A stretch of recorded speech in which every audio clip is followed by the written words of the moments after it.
Good morning. Good morning. Okay, well, I am Sue Brown, leading today's service as the worship associate, along with the MUUF Buddhist Sangha. Welcome, everyone, to the Morristown Unitarian Universalist Fellowship. Whether you are here with us in the sanctuary or online, we're glad you're here. We're a community of many ages who enjoy worshiping together each week. Please enjoy our family room just to the right as you leave the sanctuary as a space to talk or soothe a crying infant. Our service is live streamed there. To participate in our childcare program, please go to room A, named the Morgenthaler Firm Room, and see the two dedicated background-checked volunteers.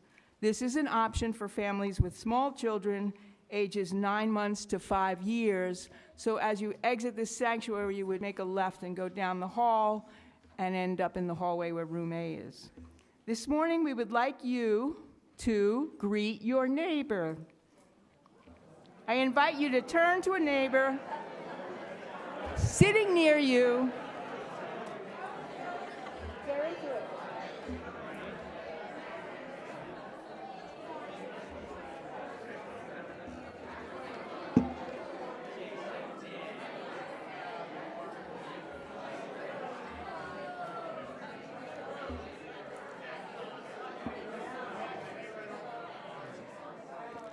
This is a practice called Namaste. When I am in a place of oneness and you are in a place of oneness, we are one together. Now, please join me in centering our hearts and minds for worship.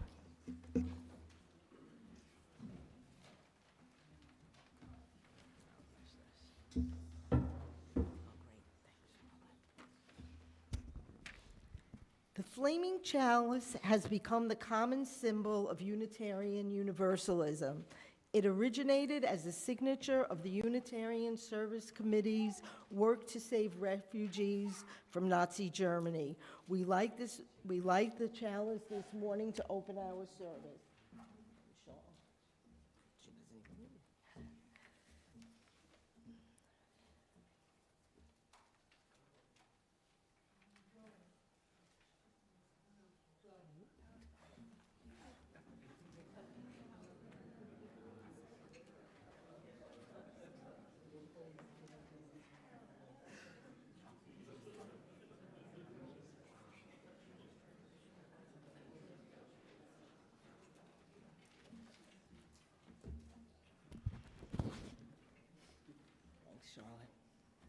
I'd like to share the edited words of Dr. Todd F. Eckloff.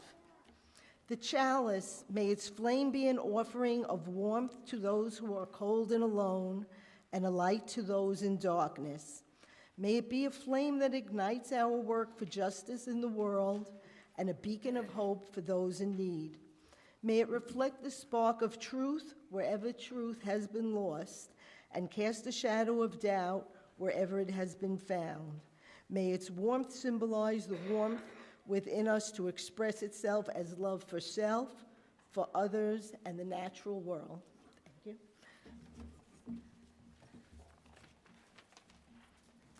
you.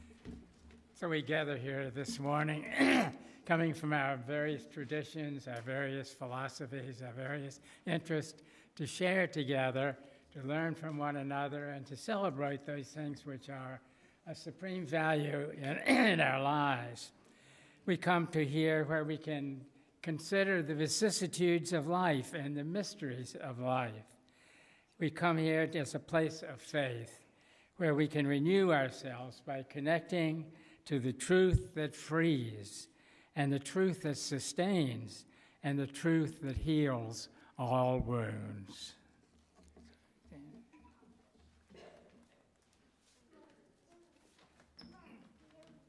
Now, please stand as you are able for our affirmation by James Villa Blake.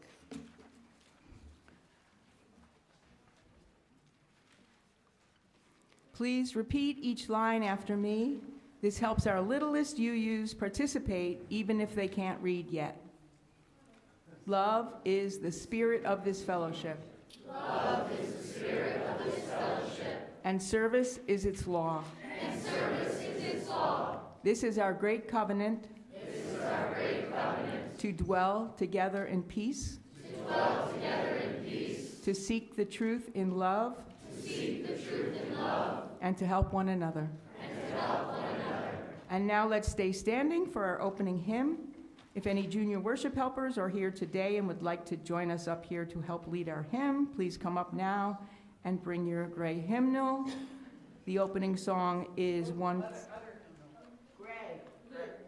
Oh, it's the teal hymnal. Okay, thank you. Yeah, because it's number 1000. Thanks. Morning has come.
For this morning's Time for All Ages, I am reading a Jakarta tale titled The Wise Woman of the Forest from the book Buddhist Stories for Kids. The book was edited by Laura Burgess, a lay and trusted Dharma teacher in the Soto Zen tradition. These Jakarta tales are ancient stories of the Buddha's lives before his birth as Prince Siddhartha. So if I could have 4 people, the chairs.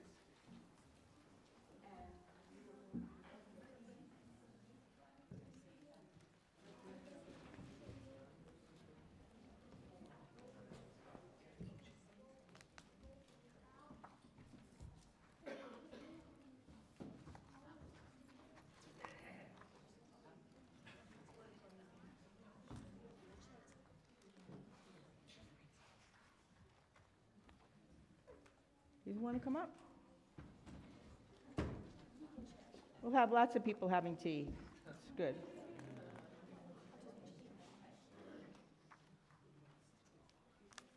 Sorry, okay.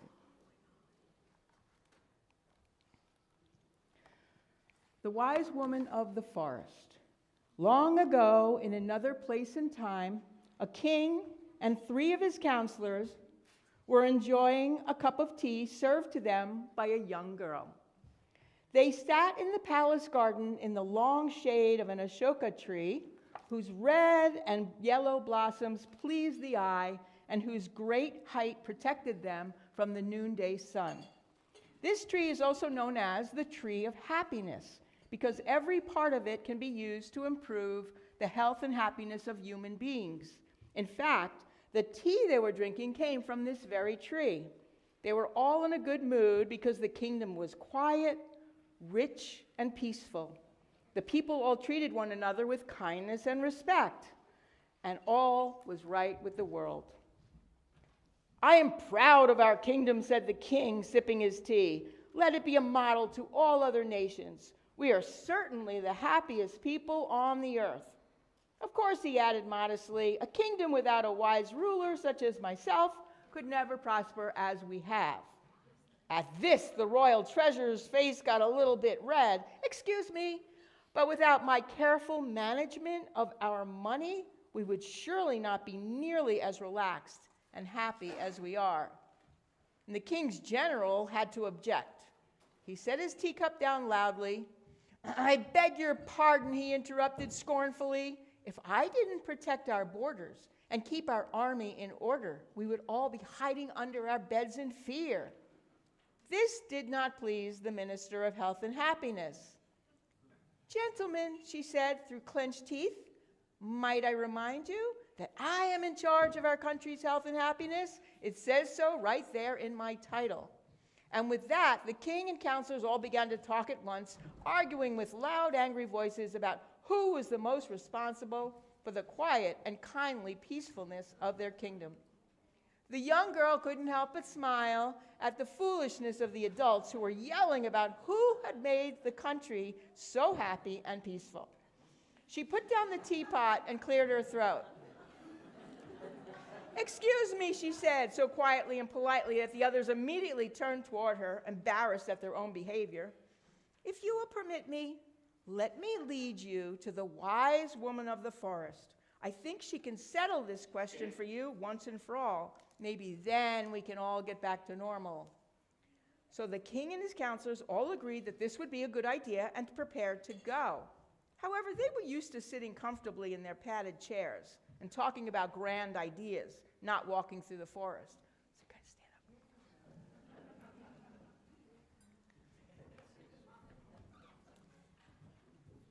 They awkwardly made their way over fallen logs and rushing brooks, and as their fine clothing caught on thistles and twigs, they all grumbled to themselves. But their grumbling stopped when they stepped into a clearing in the forest. And there they saw a magnificent umbrella tree, and beside it a humble little hut.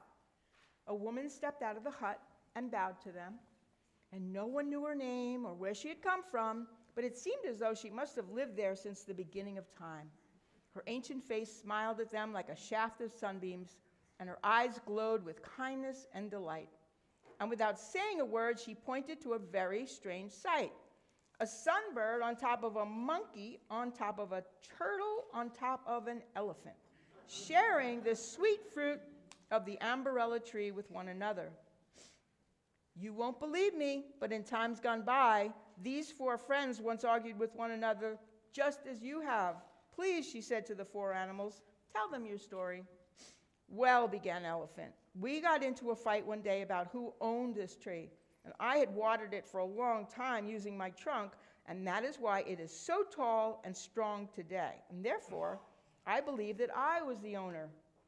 And I, said the turtle, said that I was the owner because I pulled up the weeds that threatened to choke it when it was young. And I, said monkey, said that I was owner, for I stood guard and protected it from the animals of the forest who might have eaten it as it grew. And then I spoke, said Sunbird, reminding my friends that long ago I planted the seed of this tree myself. I hid the seed in my cheek and flew here from a distant land. Digging a hole with my beak, I placed it in the soil to grow. And since this tree wouldn't even be here if not for me, clearly I was the owner of the tree. Well, the wise woman of the forest, who would one day be reborn as the Buddha, smiled at her guests. It is clear that this tree could never have been born without Sunbird, who planted it. But you wouldn't be standing under its branches today without the loyalty and care of elephant, monkey, and turtle. They all did their part and have added to their own happiness, the happiness of the umbrella tree, and the happiness of one another. And each of you have done your part to bring happiness to your kingdom. What is good for each of you is good for all of you. Perhaps the best way to ensure and share happiness, she said, to the king and the three counselors, is to wish for others the same happiness that you wish for yourselves. And she sent them off with this blessing. May all beings be happy, may they be joyful, and live in safety. And this is part of the Metta Sutra, or loving kindness meditation, an ancient Buddhist teaching. Thank you.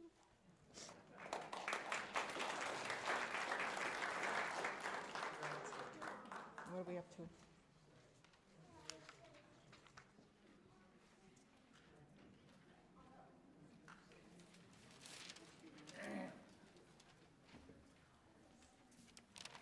So this is an important time in our Sunday morning gatherings when we have the opportunity to listen and to recite, to let us all know of joys that may be on your life at this moment, of sorrows and concerns.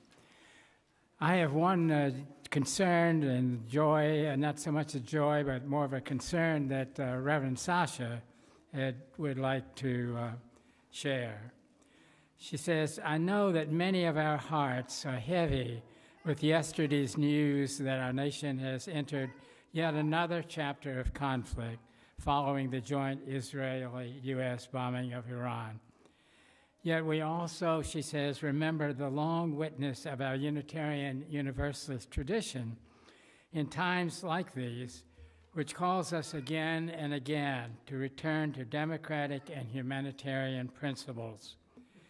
This morning, we recommit ourselves to working together for a more peaceful path forward, and we hold in our hearts all those who are grieving and are in the path of danger or afraid. And may we share together with Sasha and everyone in grief today. We hold you in our hearts. I think that's good.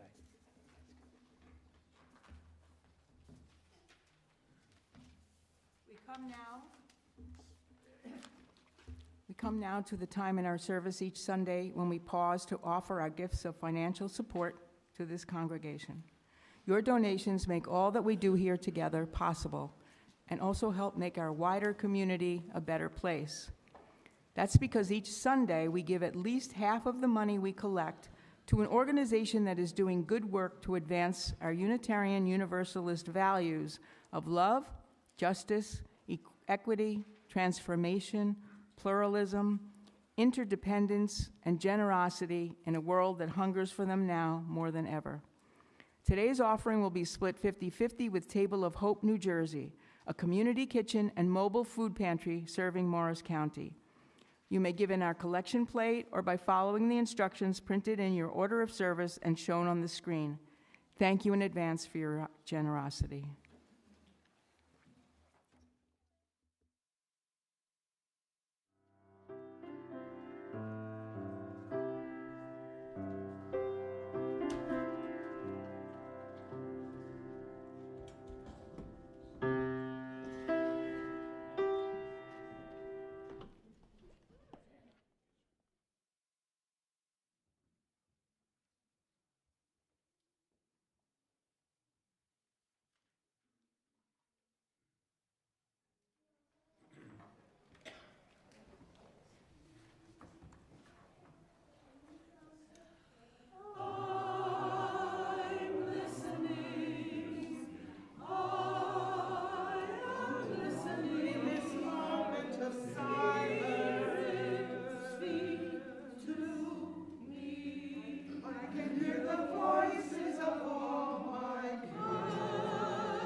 My maternal grandmother was a spiritual woman and a deeply religious Methodist.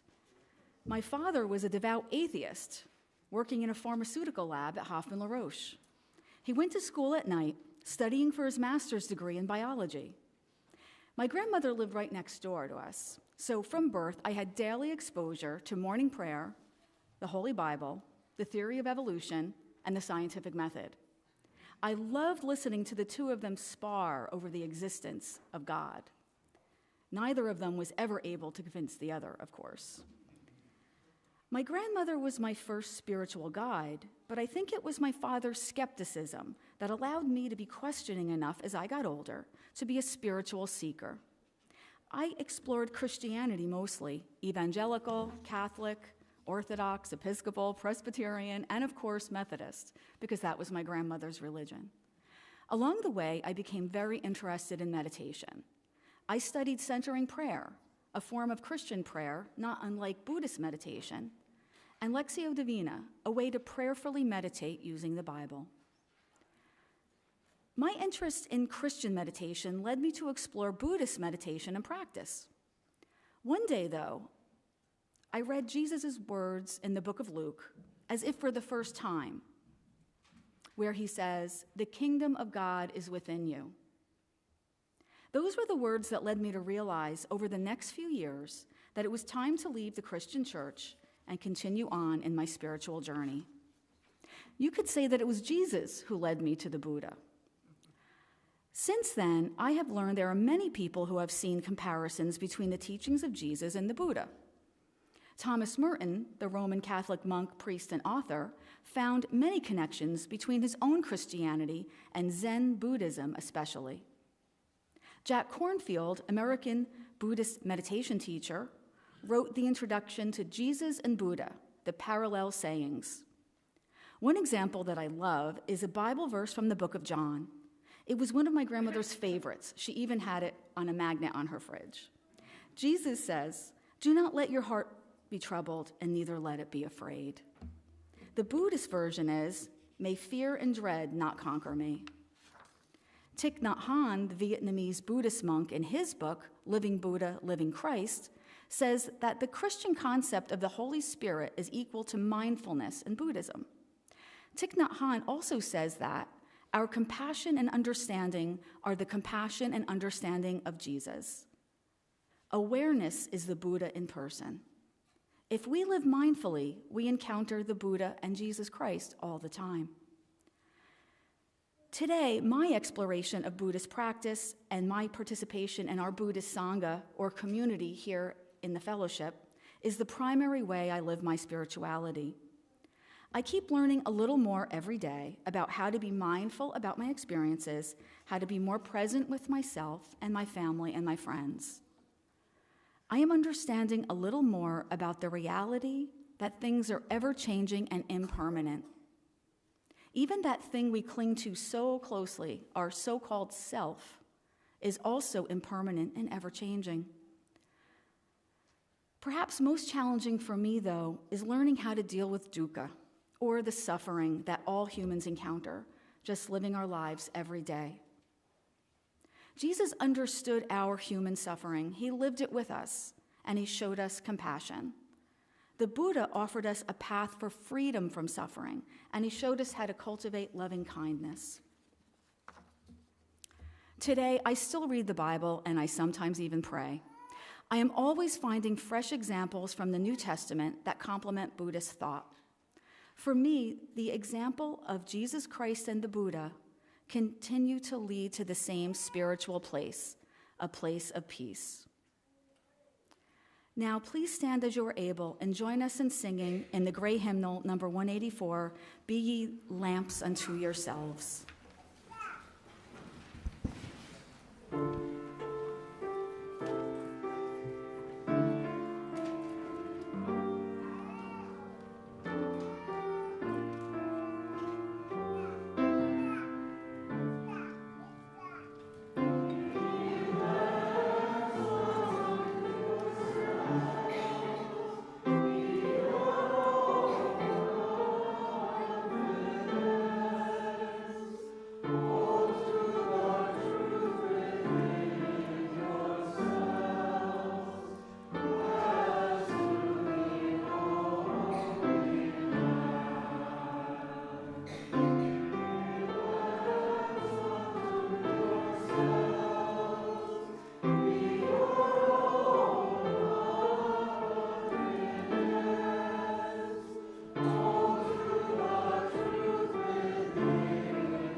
never spoken in front of people before. So this is my first time. I don't want to, but I'm making myself. But you have sung. I have sung, but not by myself. You'll be fine. Thank you. Anyway, I thought I'd start with a little fun fact from my Unitarian childhood. I remember making a ceramic seated Buddha ashtray for Mother's Day at Sunday school at the Unitarian Church in Plainfield. So this was my earliest introduction to Buddhism, or my even knowing anything what Buddha was, with his little lap with the cigarette butts.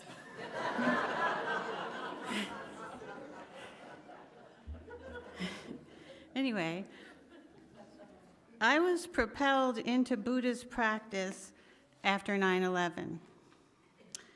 My previous illusion of safety living in the United States was shattered. Whatever coping mechanisms I had didn't work anymore. I felt completely unmoored. Similar to the experience we're having now. I was thrust into a new reality. So I started going to a Tibetan Buddhist group that was led by a woman named Maggie Slider. We met Wednesday evenings in our family's home in Plainfield. I had no idea what we were doing, but I always liked to sing, and we had prayer books, and we would sing these chants and prayers, and I really liked that part. And then Maggie would lead us into guided meditations. What drew me to the practice was Maggie. She was beautiful, open, and very funny. I had never met anyone like her before, someone who was so here and so real. It was through Maggie that I met Charles Genud, my teacher. He lives in Geneva, Switzerland. He used to come to the United States, but he doesn't come anymore, so I have to go there to Europe, which always scares me to death. I don't like it. But once I'm there, I'm fine. Charles teaches using a practice he developed called gesture of awareness. Early on, I went to a weekend workshop Charles was leading in New York City. We spent the morning practicing gesture of awareness. It's a practice where we are moving our bodies and our attention is placed on how these movements feel. It's hard to explain. So after the morning session, we broke for lunch and went to a diner. And we had lunch, and I was sitting in the booth, and all of a sudden, I was just looking at these salt and pepper shakers on the table next to the napkin holder. A perfectly ordinary experience, but suddenly the salt and pepper shakers seemed like they were imbued with this immense beauty, and they were achingly beautiful. Everything was filled with light from the inside out, and I was filled with an enormous feeling of love and happiness, all out of the clear blue sky. Nothing seemed ordinary anymore. Then I had to get up and walk back to where we were having the workshop, and gradually my experience subsided. I didn't tell anybody, but after this happened, I realized I was onto something with this Buddhist practice of paying close attention to what is happening right now.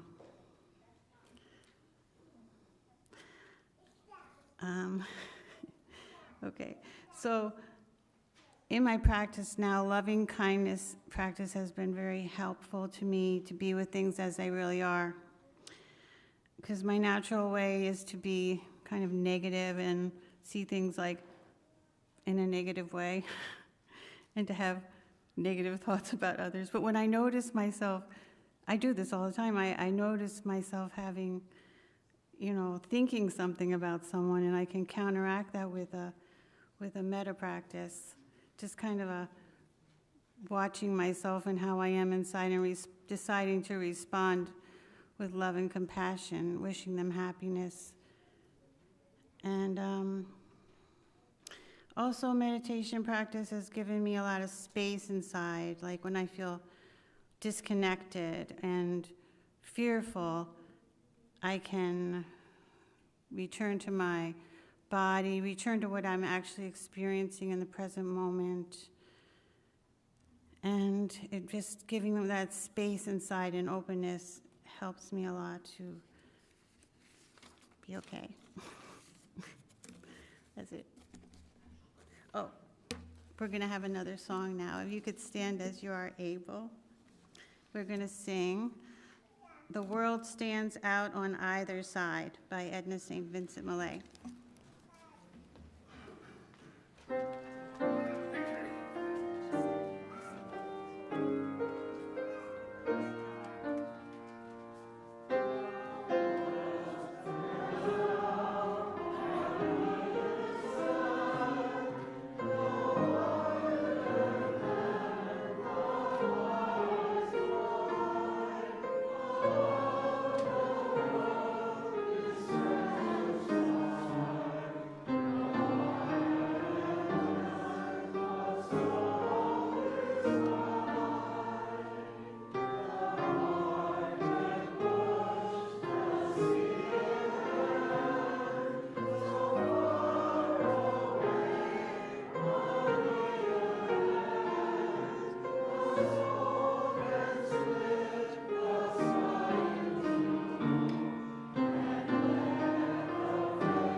Boy, everybody in the Sangha is tall. We come to Buddhism in various ways. For me, as a child, I always felt a big need for some kind of refuge when many things were not going right in my house. And I took my refuge in nature. Fortunately, there was a large yard by my home, and it was filled with wild plants and trees and covered with honeysuckle. And so there were times when I would almost bury myself in the honeysuckle and I'd be kind of like a rabbit and have a feeling of seclusion and acceptance in all of the aliveness that was around me. Later on in my life, after college and divinity school, I began to really wonder and ponder how not only did I have not everything right as a kid growing up, but the great amount of sorrow and pain and suffering that's in our world. And as a response to my concerns and my query, I became quite a political activist. I actually ended up getting fired from my first Unitarian Universalist congregation over my stand against the Vietnam War. I had the, I would say now, privilege of sharing a cell block with Dr. Martin Luther King at one point in protest. But sometimes things didn't work out a lot in terms of political, as we know today, our political venture and idealism. Many things, there were trials and disappointments. And whenever something would occur like that, I would return to nature as a transcendent cover for myself. Then I became aware of what was happening to nature. I became aware of the forthcoming climate change that would be destroying, in effect, my very last refuge. And our roles were becoming different. Instead of my subsuming myself in nature and finding transcendent experience there, nature now was becoming my dependent, and I was the one that needed to care for nature. I needed a different grounding. I needed something that was supportive. I tried out some meditation practices that began with TM, and then I found one that for me that really worked, and that was insight meditation, or Vipassana as it's called in the Pali language of the Buddha, which strictly, and now oftentimes is referred to as a little off, but good enough, mindfulness. It's a practice of just enabling ourselves to see reality for what it is, clear up, front and center, but also at the same time, in the very fact of that insight, beginning to see the larger sense in which all things are connected and in which I am not having to be lost. I began to feel connected again. I began to experience a sense of peace and spaciousness in my life.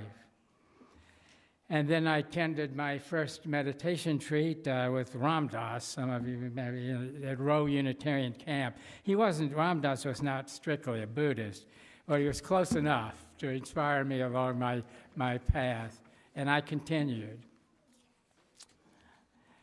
Then in 2018, I had a special, don't know exactly what to call it, experience through my meditation practice, what in Zen is called an experience of suchness, or in the classical Theravada tradition, which I'm mainly rooted, is called oftentimes a cessation experience, or sometimes it's referred to as emptiness. In this kind of experience, there is a total disillusion of self and the conditioned world, combined with a complete certainty of what feels and known as absolute reality. My previous experience then ended up enabling me for this experience. And I realize now, more than ever, that the difference between the way we often act to make a better world and the way we could has to do with the focus of our consciousness. It seems now kind of strange to me that we focus commonly, consensually, on our goals and minimize the consciousness out of which we arrive at our goals. The Buddha declared in the Dhammapada, all experience, he said, is preceded by mind, made by mind. Speak or act with a corrupted mind, and suffering will follow even as the wagon wheel follows the hoof of an ox. All experience is preceded by mind, led by mind, made by mind. Speak or act with a peaceful mind, and happiness will follow like a never-departing shadow. It is now through my Buddhist practice and my own investigation and learning that I agree with another person who put this point of view very much to the center, which was Albert Einstein, who proclaimed, we cannot solve a problem with the same consciousness out of which we created it. I wonder if we are many times sort of like the drunk who searches for his lost key and he looks under the lamp because that's where the light is. And we're searching for all the solutions outside and beyond ourselves because that's where our culture focuses its knowledge and really look at where we've come.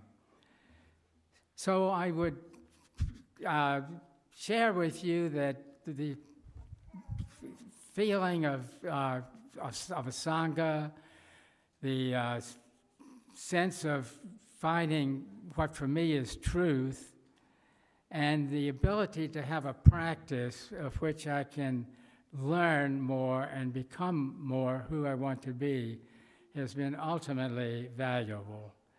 And I'm debating where should I invite. I think I'll invite you for just a moment or two of quietness. Just where you are, seated right where you are, without doing anything special.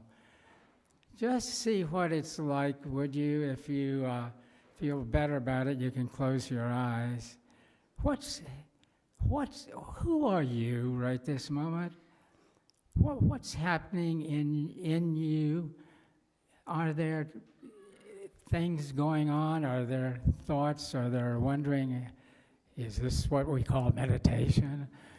Is there thoughts about, oh, my body aches?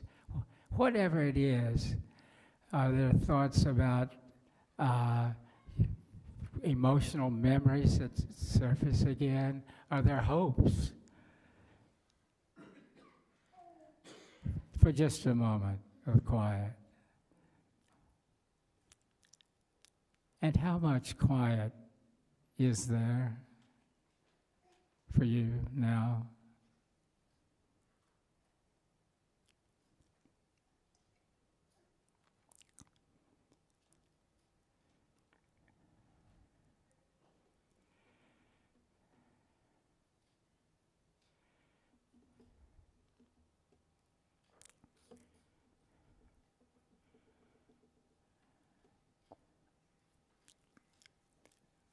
And that's it.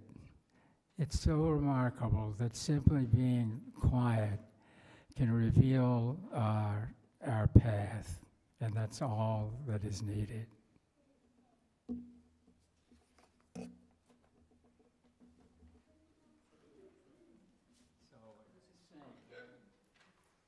I invite us to stand and sing together number 1008. When our heart is in a holy place.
Before we close, I'd like to draw your attention to our ambassadors.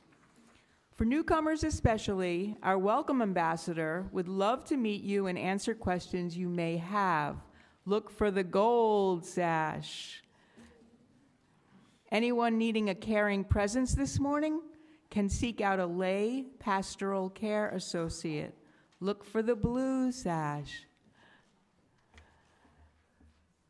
And if you have questions about our religious education program, look for the green sash.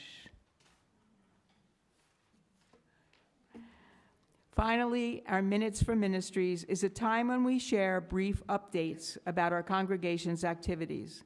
These announcements help us stay engaged with our community beyond our Sunday service. And now I open the mic to announcements from our ministry teams and committees.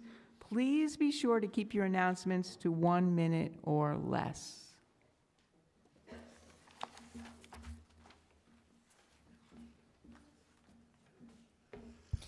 Hello, I'm Charlotte Walworth here to tell you about the yearly Kids Run Talent Show. This year, it is on March 7th, 2 to 3:30 in Chew Hall. Sign-ups are in the Great Hall or online. Thank you.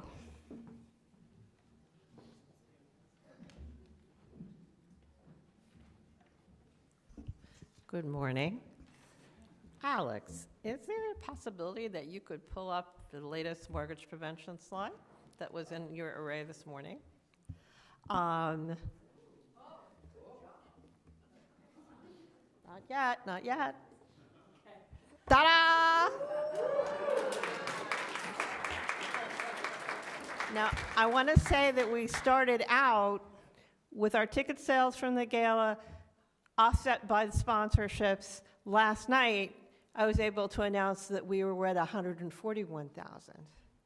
We still don't have contributions pulled from Realm, so there's probably even a little less to go, but we sold all of the art from last night. We had a fantastic time, and my last newsletter article about the Glitter and Song Gala this week will be called The Gratitude Tour. Thank you all so much.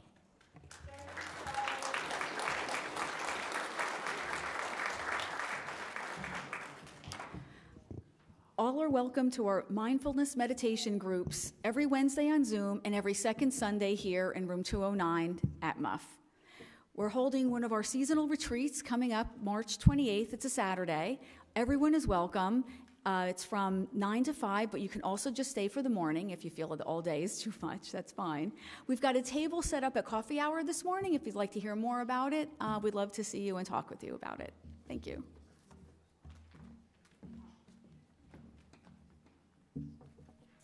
Okay.